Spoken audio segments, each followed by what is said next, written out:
Parece que los tiempos finales se acercan y eso se ha venido diciendo desde hace mucho tiempo. Entonces vamos a orar, el tiempo se acerca y ese es el tema de hoy. Amado Dios, gracias Padre por este día, gracias por tu mensaje, Señor. Te pido, Dios, que tomes tu control de mi boca, Señor, y control de mi corazón. Te pido, Señor, que abras nuestros corazones para recibir tu palabra y que uses, Señor, este tiempo para edificar nuestra vida, Dios, para edificar nuestra mente, para edificar nuestro corazón, para edificar lo que hablamos y actuamos, mi Dios. Te damos gracias en el nombre de Jesús. Amén. Ok, entonces yo voy a empezar con un versículo que me gustó mucho. Dice, Dios es espíritu, eso lo encontramos en Juan 4:24. Dios es espíritu, ¿estamos de acuerdo? Ok, y entonces los que le adoren en espíritu y en verdad es necesario que adoren. Entonces empezamos con una pregunta, ¿cuál es el significado de la adoración espiritual? Dios es espíritu y debemos adorarlo en espíritu. Dios es espíritu y nosotros también tenemos el espíritu para comunicarnos y relacionarnos con Dios. Les invito a que busquemos Deuteronomio 28. Deuteronomio 28.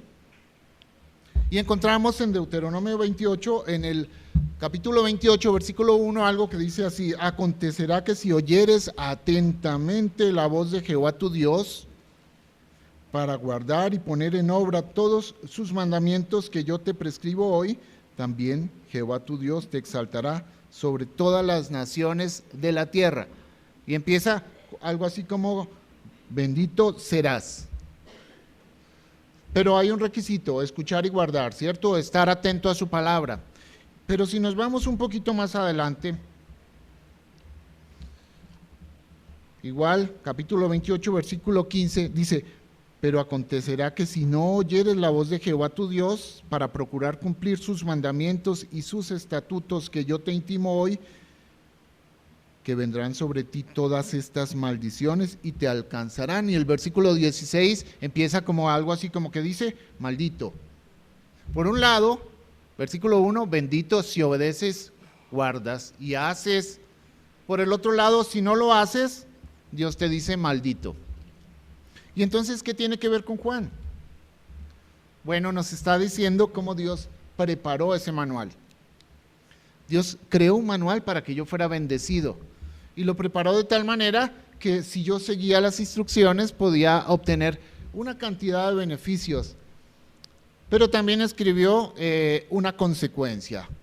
Si no lo sigo, entonces voy a tener consecuencias. Y dice así, maldito. Bendito por un lado, maldito por el otro lado. Y luego encontramos en Juan, ya en el Nuevo Testamento, que te dice que Dios es espíritu y es necesario que yo le adore en espíritu y en verdad. Si yo leo un poquito más adelante en estos versículos, encuentro que Dios tiene algo muy interesante. Dice que cuando los verdaderos adoradores adoran al Padre en espíritu y en verdad, ¿por qué? Porque también el Padre tales adoradores busca que le adoren. Así que se busca adoradores, ese sería un título, adoradores en espíritu y en verdad. ¿Y por qué hago este énfasis? Porque cuando te dicen, adora a Dios en espíritu, y uno dice, ¿cómo le hacemos? O estamos pensando que la adoración es, nos arrodillamos, nos hincamos y nos tiramos al piso, ¿eso es adorar? Parece que la adoración no es una cuestión física, no es en términos de que si me hago esta reverencia, Dios está siendo adorado. No, Dios quiere una adoración individual y es una actitud espiritual. Mira, vamos a empezar hablando de la parte espiritual. Es una actitud espiritual, no física, no es una postura física, es mi corazón en una acción individual, Dios y yo.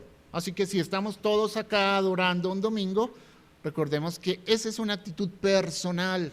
Por eso yo hago la manera de buscar captar toda su atención, porque hay otras cosas que pueden distraerme, pero yo vine aquí a escuchar la palabra de Dios, ¿sí o no? Si no es muy sencillo, me quedo en la casa. Hay otras cosas que me pueden distraer un poquito más, así que capto atención. No porque yo sea un personaje interesante, sino porque Dios me habló. me habla a través de su palabra y quiere que yo comparta ese mensaje. Así que mi adoración es personal entre Dios y yo. Aunque sea un grupo, es personal, tú y Dios. 45 minutos dura esto. La naturaleza de la adoración cristiana es de dentro hacia afuera y tiene dos cualidades. Vamos a hablar de la adoración. La primera, que es en espíritu y es en verdad. Y lo que nosotros entendemos primero es que para poder adorar tenemos que tener un nuevo nacimiento, porque es el Espíritu Santo el que me permite adorar. El otro día hablábamos acerca de la Biblia. Podemos leer la Biblia todos, pero no la podemos entender si no tenemos el Espíritu Santo. De lo contrario se convierte en un ejercicio literario y la gente dirá, yo ya leí la Biblia y me pareció un libro aburrido. Por supuesto, no tienes el Espíritu Santo, así que no es un ejercicio literario. Es un acto de adoración espiritual. El Espíritu Santo requiere esto. ¿Por qué? Mira, sin el Espíritu Santo habitando dentro de nosotros no podemos responder a Dios en adoración. ¿Por qué? Simplemente porque no lo conocemos. Fíjate que dice que nadie, lo encontramos en 1 Corintios 2:11, nadie conoció las cosas de Dios, sino el Espíritu de Dios. Entonces entendamos que ese nuevo nacimiento nos da una relación personal con Dios. Uno, necesitamos el Espíritu Santo, un nuevo nacimiento, ¿no? Podemos recibir a Cristo en nuestro corazón, pero no hemos nacido de nuevo, a veces, porque nuestra vida sigue igualita. Y esto es bien interesante cuando dice, yo dudo de la salvación de una persona, eso lo puedo decir. Pero es cuando yo no veo en él manifestaciones que me hagan pensar que hay un nuevo nacimiento. Y esta mañana pensaba, si los cristianos somos líderes porque somos representantes de Cristo, una minoría, un remanente, entonces, Señor, ayúdanos a que mi vida pueda ser realmente o ejercer ese liderazgo espiritual que marque una diferencia en un mundo complicado. Acuérdese de Deuteronomio 28, bendiciones a la obediencia, maldiciones a la desobediencia. Primero, un nuevo nacimiento. ¿Para qué? Para conocer a Cristo, porque solo el Espíritu puede conocer a Dios. Segundo, una mente renovada. Ahí esto está interesante. Conozco al Señor y cambio lo que ya tenía programado en mi cabeza e introduzco un nuevo conocimiento, y esto lo encontramos en Romanos 12. ¿Por qué? Porque dice algo así: no os conforméis a este siglo, sino sed transformado por medio de la renovación de vuestro entendimiento, para que conozcáis la verdadera voluntad de Dios, que es ¿qué? Buena, agradable y perfecta. Yo no puedo conocer la voluntad de Dios si no hay una renovación de mi mente. ¿Quieres adorar? No te tires al piso. Recibe el Espíritu Santo. Renueva tu mente. ¿Qué más hay? La acción. Lo que estaba diciendo yo, soy un cristiano, tengo que reflejar en mi vida eso. Esto quiere decir que entonces yo tengo que manifestar un corazón distinto. Ya no es el mismo. ¿Cómo debe ser? Un corazón puro, abierto, arrepentido. Y vemos la historia del rey David. Él tenía una relación ilícita con Betsabé y él sentía todo el tiempo la presencia de Dios que le estaba marcando su pecado. El salmista dice que una vez que él reconoció su pecado, pudo restablecer la comunión con Dios. ¿Qué hizo David? ¿Escondió su pecado? ¿Justificó su pecado? Déjame hablar con Dios que yo sí le quiero explicar. No, mira, muchas veces es la actitud de mi corazón. Yo muchas veces digo, voy a hablar con una persona, y cuando hablas con esa persona, antes que yo le pueda decir algo, ya se defendió 3, 4, 5, 6, 7, 8 veces. ¡Brum! No aprendió. Entonces, ¿tiene comunión con Dios? No, porque es el reconocimiento de mi pecado en mi vida lo que permite que yo pueda ser transformado y restablecer una relación con Dios. Esto es importante. Ahora, nosotros vimos que tenemos tres aspectos que necesitamos para tener una verdadera adoración, que es ¿qué? Un nuevo nacimiento, 2, una mente renovada y un corazón, como diría mi hermano Heriberto, recuerdo sus palabras, contrito y humillado. No lo dice usted, lo dice la Biblia, pero recuerdo sus palabras. Porque también recuerdo claramente en las predicaciones que a Dios se le tiene que adorar en espíritu y en verdad, y no me había caído el 20 de cómo era adorar en espíritu y luego en verdad. Ahora, ¿cómo se adora en verdad?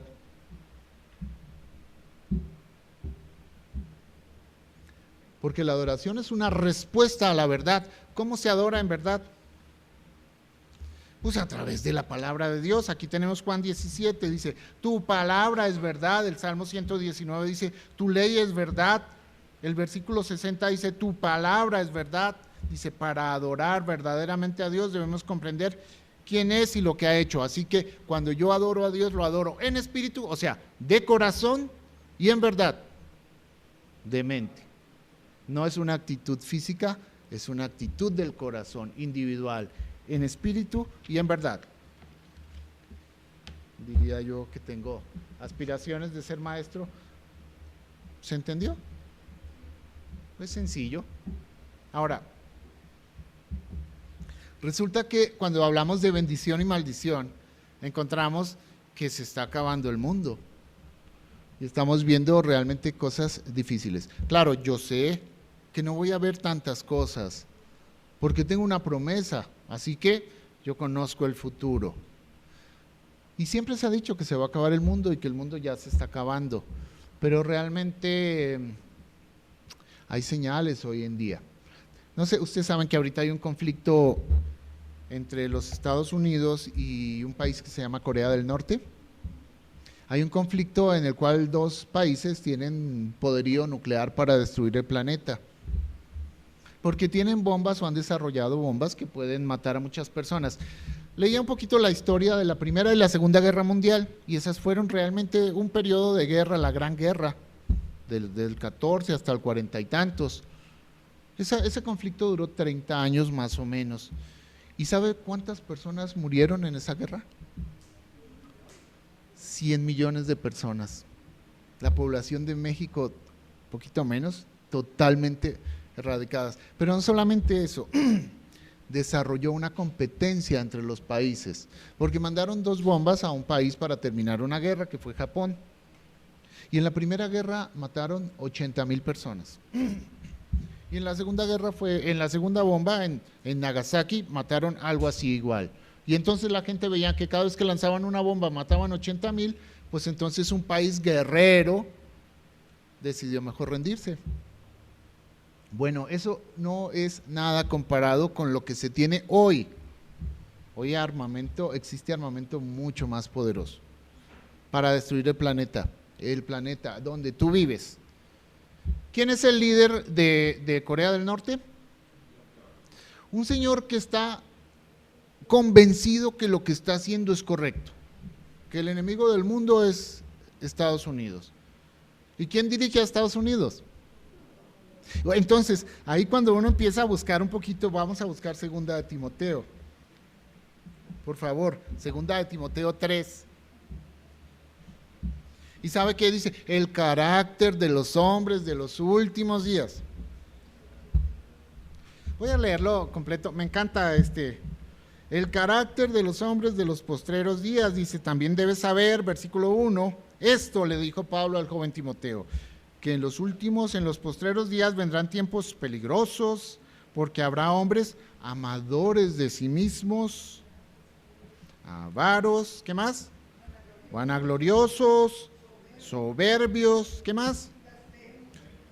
Desobedientes, ingratos, ¿qué más? Impíos, sin afecto natural, implacables, calumniadores, intemperantes, crueles, aborrecedores de lo bueno, traidores, impetuosos, infatuados, amadores de los deleites más que de Dios, que tendrán apariencia de piedad, pero que negarán la eficacia de ella. ¿A estos qué? Bueno, ¿ustedes entendieron todo lo que leyeron? Ahorita les voy a preguntar.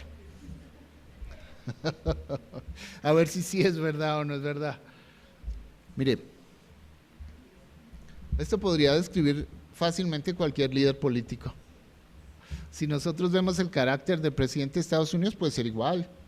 Y si vemos el carácter del presidente de Corea del Norte es igual. Pero mire, lo interesante es que el mundo está empezando a buscar ese tipo de líderes.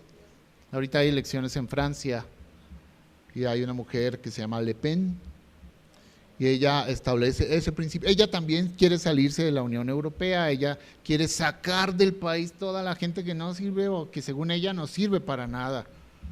Es una mujer radical. Dicen que más radical que Trump, porque Trump quería sacar a los mexicanos y a los inmigrantes. Y sabe que el país más poderoso de la tierra votó por él. ¿Qué te hace pensar que no voten en Francia? Francia es una potencia nuclear, al igual que China y al igual que Estados Unidos y al igual que Rusia. Y hay varios países, más de 10 en el mundo, que tienen la capacidad de destruir el planeta. Tu planeta donde vives. Hay un lugar en Colombia que se llama el departamento del Tolima. Mi familia es de allá, es un departamento agrícola. Y es un lindo departamento donde se cultiva el arroz, donde se cultivan algunos cereales como el maíz sorgo, hay ganadería, hay ríos, hay petróleo, es rico en minerales y también hay oro. Y entonces hay una fiebre en el mundo por la adquisición de riquezas. El mundo quiere tener cada vez más riquezas, ¿sí o no? ¿Y ustedes? También. Entonces, resulta que hay una propuesta interesante para el Estado, que si se puede empezar la exploración minera en compañía de los amigos canadienses, que siempre son nuestros amigos y que nos van a ayudar. Y entonces todas esas riquezas van a dejar regalías en los municipios de ese hermoso departamento y va a haber una bonanza económica sin precedentes. Y entonces le dieron la posibilidad a las personas, que son generalmente gente campesina, a que en un plebiscito escojan si pueden o no votar. Ellos quieren el progreso o quieren seguir en el desarrollo, en el subdesarrollo. Y sorprendió la votación, porque la gente del Tolima, que se llaman tolimenses, votaron porque ellos querían su tierra tal cual estaba. Ellos querían una tierra normal, sin tanto desarrollo, pero que ignorantes, todos iban a tener coche, iban a tener riqueza, quieren seguir viviendo como campesinos, ignorantes. Bueno, ellos argumentaban algo tan simple, porque es una población indígena, decían que al final ellos no le iban a poder dar oro a sus hijos para comer, y cuando sus hijos tuvieran sed, no le iban a poder dar petróleo para calmar la sed. Y mire, aquí en el libro de Juan, está hablando de la mujer samaritana que Jesús le está pidiendo agua. Le dice, pero ¿cómo tú me estás pidiendo agua? Juan 4, 23. Empezamos a ver, dice versículo 7, vino una mujer de Samaria a sacar agua y Jesús le dijo, dame de beber. Versículo 7, dice, pues sus discípulos habían ido a la ciudad a comprar de comer. Y la mujer samaritana le dijo, ¿cómo tú, siendo judío, me pides a mí de beber, que soy mujer samaritana? Porque judíos y samaritanos no se trataban entre sí.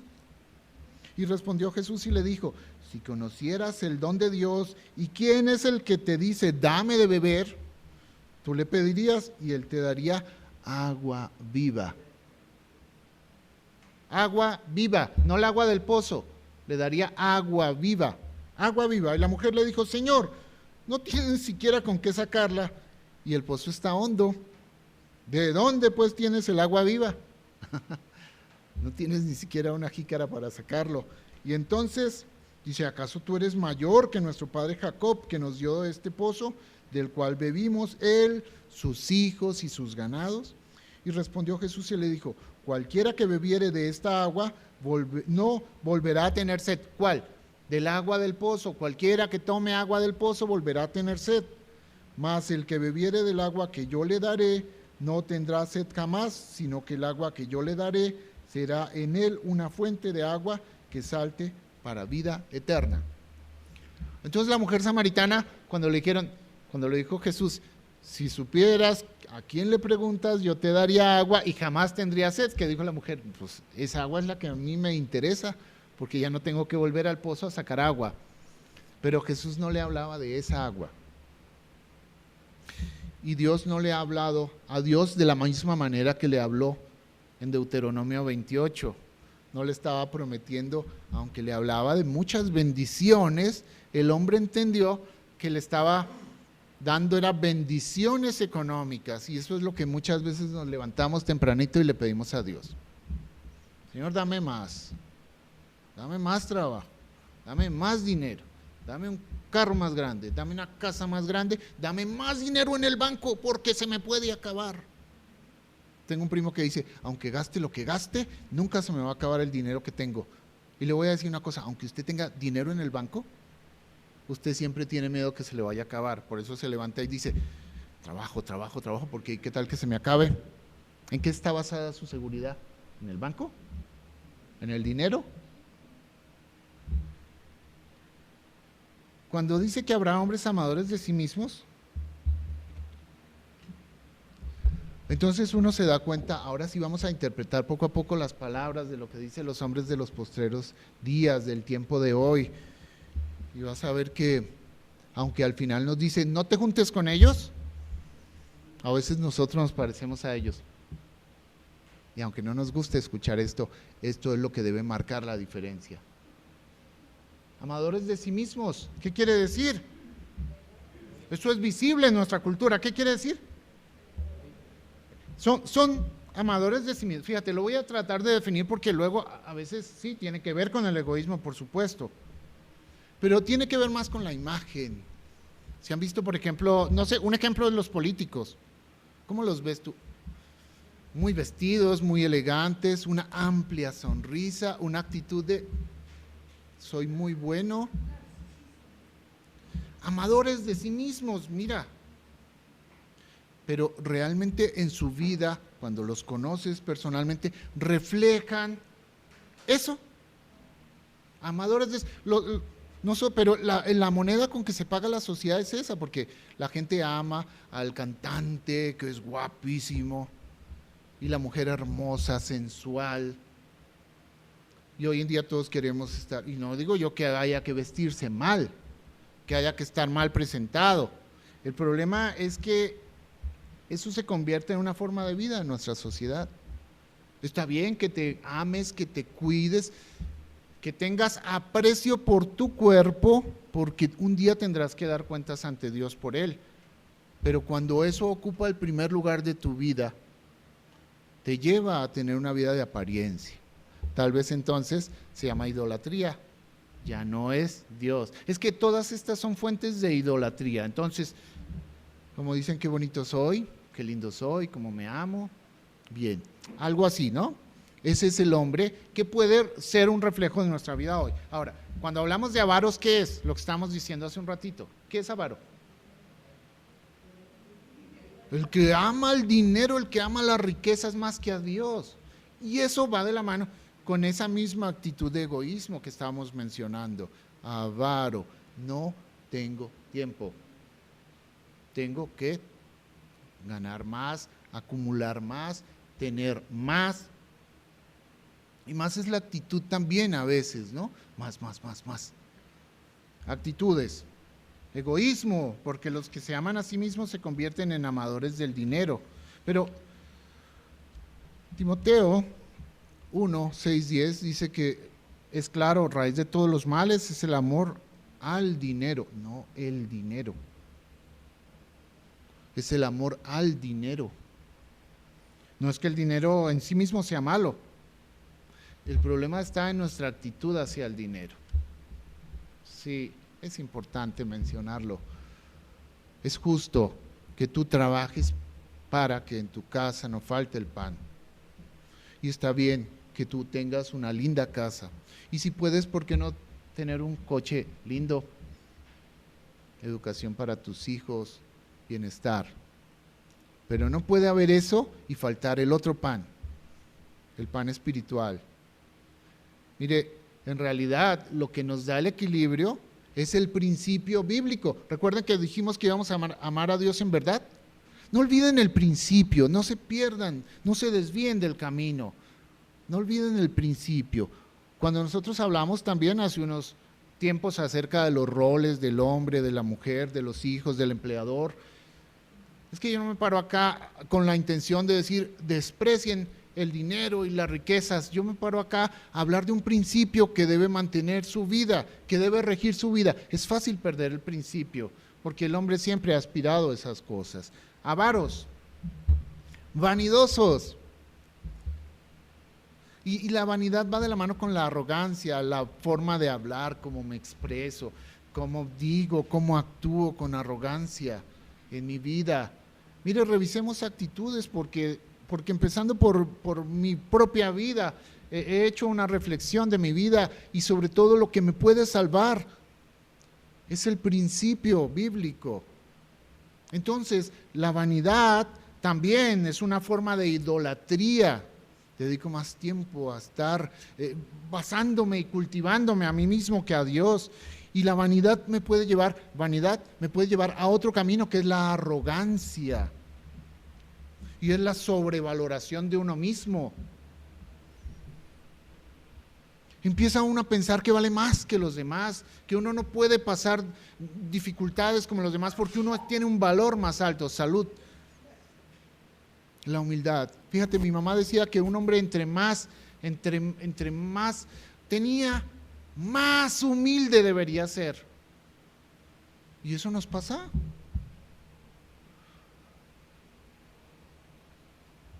A veces no somos humildes.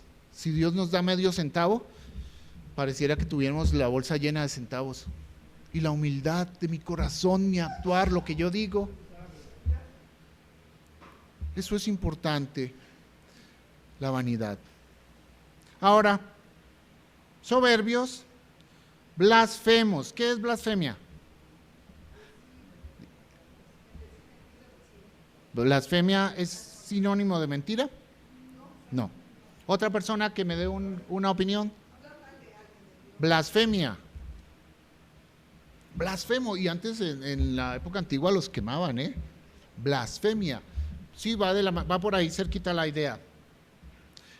Pero es que puedo hablar mal de alguien, pero puedo decir, no, pues es hablar mal de Dios, eso es una blasfemia. Y fíjate que muchas veces nosotros como cristianos queremos compartir el evangelio a personas que no lo son y entonces a veces como que los ponemos a que se expresen mal y llegan a terminar blasfemando de Dios y entonces uno dice, no, mejor yo no quiero inducir a que tú hables mal de Dios.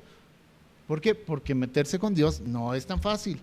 Y ahí por ahí escuchaba una lista de personas que han hablado mal de Dios y terminaron mal. Entre esos el comandante Chávez, que maldijo a Israel desde el fondo de sus entrañas y después le dio un cáncer desde sus entrañas. O había este señor de los Beatles, John Lennon, que dijo que él era más famoso que Jesús y de unos días después lo mataron. Y sigue siendo Jesús más famoso que él. Así que van mensajes, ¿no? Mejor no busquemos que la gente blasfeme. Si la gente no quiere escuchar hablar de Dios, mejor tú no pongas palabras en su boca que le aten y le condenen un día. Así que tranquilos. Ok, desobedientes de los padres. Esa es la moda, ¿o no? Hoy en día en las escuelas, ¿cierto, Rafita? En las escuelas los chamacos no son obedientes a la autoridad. No, en todas las escuelas, no sé, le puedo preguntar a cualquiera, porque tengo a Rafita aquí enfrente, pero en todas las escuelas los chamacos es la moda de no ser obedientes a ninguna autoridad, ni a Dios, ni a los maestros, ni a nadie. Desobedientes de los padres. ¿Dios premia eso? La desobediencia que dice un mandamiento con promesa, que dice que ames a tu papá, que ames a tu mamá, para que tengas dos cositas. Una larga vida y que todo te vaya bien, o sea, también te ofrece prosperidad. Ingratos. Cómo duele, ¿cierto? Eso de la ingratitud, porque a veces uno dice, mire, yo no hago las cosas para que me agradezcan, pero no sería malo que uno viera alguna actitud correcta o por lo menos. Pero no, la ingratitud es algo. Y a veces los hijos te dicen, y yo no te pedí que me trajeras a este mundo. Y entonces eso empieza a justificar todo lo demás, la actitud de ingratitud, no grato. Y si uno es ingrato a las cosas que ve, ¿cuánto más vas a ser ingrato a quien no ves? Se levantan, Dios no existe, y están llenísimos de cosas materiales, Dios no existe. La ingratitud es algo que Dios ama. Dios ama la gratitud, es el reconocimiento que somos lo que Dios en su misericordia tenemos. Y si todo lo que tenemos es de Dios, entonces ¿por qué? A veces tenemos esas actitudes de arrogancia, si lo tenemos porque Dios lo permite. Impíos, eso es una falta de respeto hacia las cosas de Dios. Eso es impiedad. Vamos entendiendo características de los hombres de los últimos días y si se dan cuenta que a veces podíamos tener alguna dificultad en cuanto a comprender el carácter.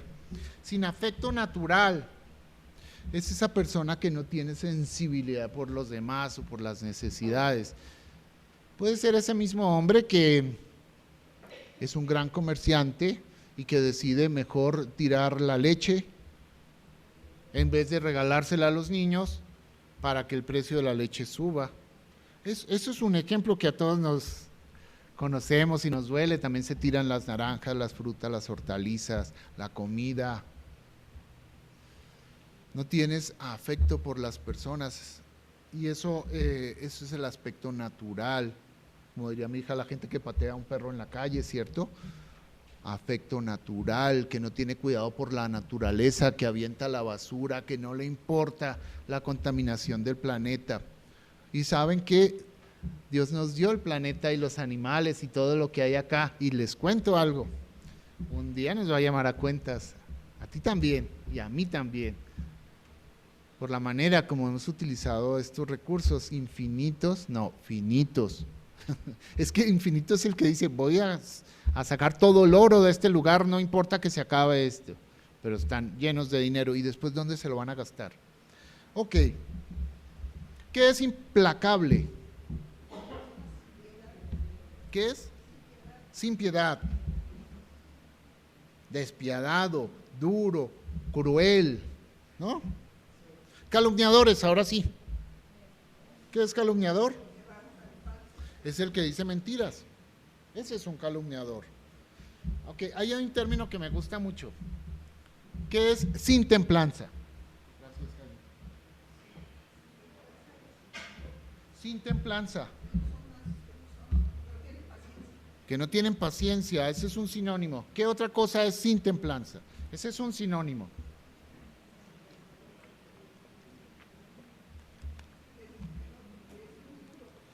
A mí me quedó un ejemplo bonito. Alguna vez Coleman contaba del hierro, del acero, que es líquido y después lo calientan, lo derriten a temperaturas muy altas y después lo enfrían muy rápidamente y uno quiere tratar de doblar una varilla de acero o de hierro, no sé, no se dobla, está duro, se mantiene, su sí es un sí, su no es un no. Templadito, templanza. Eso es templanza. Es la persona que no pasa del afecto excesivo a los gritos, por ejemplo. Es la persona que mantiene el control. Oh, todos tenemos que trabajar mucho en eso, ¿eh? Yo, primero, templado. Que pueda mantener la ecuanimidad, que me mantenga firme en mi palabra, en mi actuar. Pues eso es un motivo lindo de oración, porque le podemos pedir a Dios también esas cualidades. Señor, dame ese corazón. Casi siempre en las mañanas le digo, Señor, blinda mi corazón, porque uno se levanta muchas veces y hasta se levanta enojado con la vida, con el prójimo, con la economía. Señor, cuida este corazón que es tuyo. Dios, no permita que yo me llene de esas cosas que no están bien. Templados. Y me quedan algunas cosas que son importantes. La crueldad, la gente que obtiene placer del sufrimiento ajeno, que va de la mano con sin afecto natural, ¿no? O sea, pero también le gusta que la gente sufra y presiona y atropella. No, ¿cierto? Porque no son dones del Espíritu. Fíjate, el carácter de los hombres de los postreros días está más de la mano con la carnalidad que con la espiritualidad.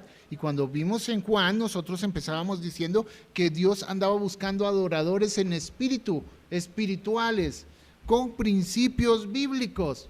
Era necesario y los anda buscando. Y uno dice, ¿levanto la mano o no? Porque cuando yo empecé a leer todas estas características me di cuenta que tengo que trabajar muchísimo en mi vida. Y aquí me llama esto la atención. Enemigos de lo bueno. Y a mí me encantan las encuestas. Enemigos de lo bueno. Hoy en día vamos a hablar de enemistad de lo bueno. Hay una encuestadora de mucho prestigio en los Estados Unidos que se llama el grupo Gallup. En el 2011 hizo una encuesta en los Estados Unidos como líderes de opinión mundial, porque todos queremos ser como los americanos.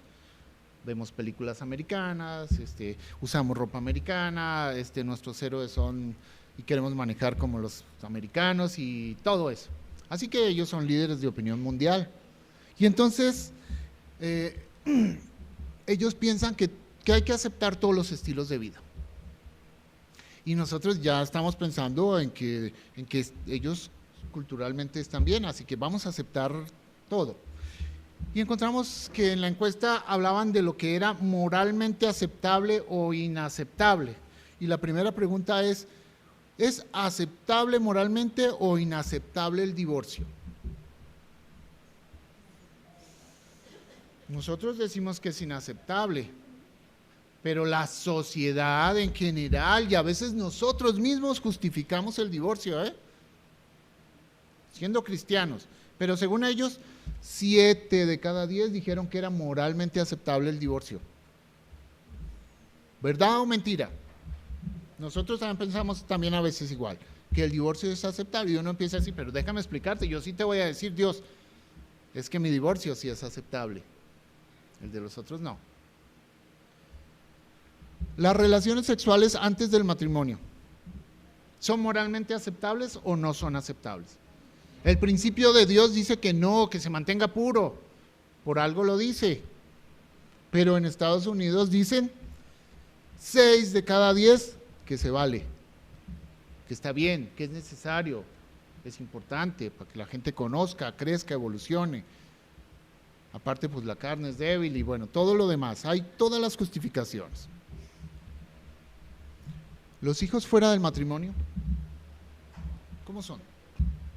¿Un accidente? Como dicen, píldora equivocada.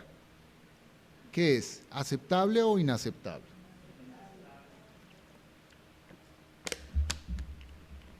Es que nos golpea a todos, ¿eh? Todo esto nos golpea porque estamos viendo las cosas en espíritu y en verdad.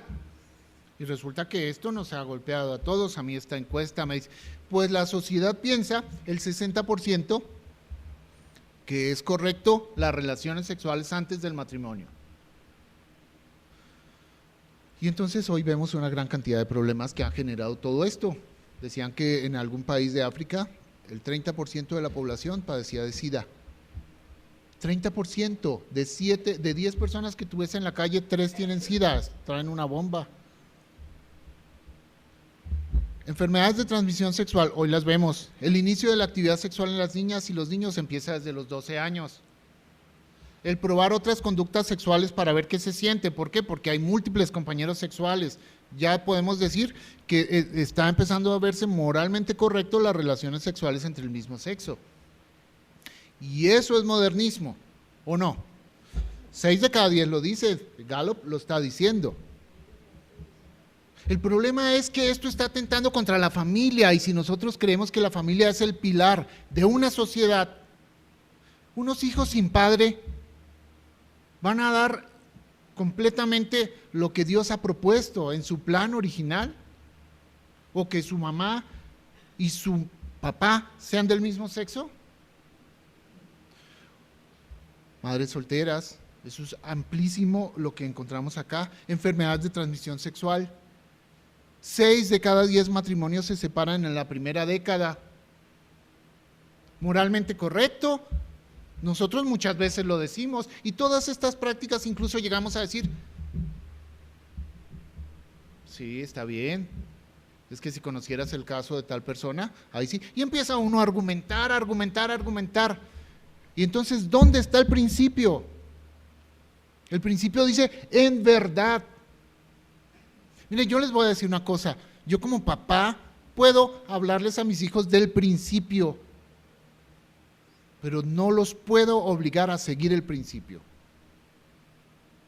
Yo quisiera agarrar a mis hijos y a golpes obligarlos a que sigan el principio, pero sí les hablé del principio. Y espero que ellos puedan ver en mi vida un reflejo del principio, para que no sea yo la excusa el día de mañana ante mis hijos que digan, pero es que mi papá. Es necesario que yo adore a Dios en espíritu y en verdad. Porque tolerancia implica aceptación de todo lo que venga. Y después yo tengo que asumir la consecuencia de todo lo que viene. ¿Y cuál es la aceptación de todo lo que viene? 19 características de hombres con un carácter apartado de Dios, que es un reflejo de nuestra sociedad actual. Amadores de sí mismos, vanagloriosos, intemperantes, mentirosos, engreídos, avaros. Todo eso que a mí me molesta, muchas veces digo, es moralmente correcto.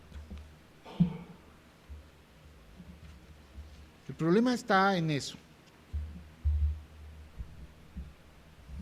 La gente anda buscando un líder y el líder ya existe, pero no les gusta porque les pone límites.